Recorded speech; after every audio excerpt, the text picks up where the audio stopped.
Lek no chopo nikech kwarago kata sani e katiba nikech noloko nyaka gik moko kane iwacho ni gine jok mane ntiere en commissioner mar Constitutional Review Commission mano keto chik mar not more than 2/3. So lek no waneno nikech ka no ket not more than 2/3 mane wacho ni mine nyaka beda ni idhi in jang'enge kitemo to mondo ichop mana kanyo to ne bet matek ni mine mang'eny en no nyalo nikech nen gi jingo to nen gi sinani ndalo cha to mine moko to ne yudo ka mano bet ne matek kor 2/3 sani waneno ka 2/3 gender rule omiyo mine omedre e telo tineno ka sama mine omedre telo kuma gintiere ni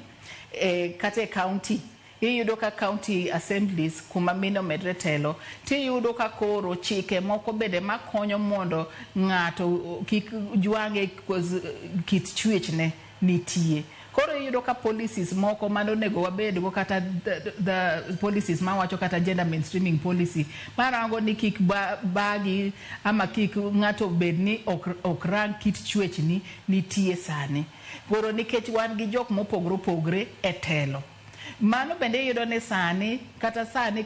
koyar yo ndalo cha ok ni yud ni kata wayudo governors kane onge ng'ama notelo e rango ni ng'ato nyalo bet jatelo ka MP ema yudo ni sani kata kuonde mwantiere wan gi MPs mopogre wan nyaka gi governors mamine mano ngiso ni oyaro yo ni in nyalo bet gimidwaro to e telo kae inyalo timo gik moko mopogre koro mano ema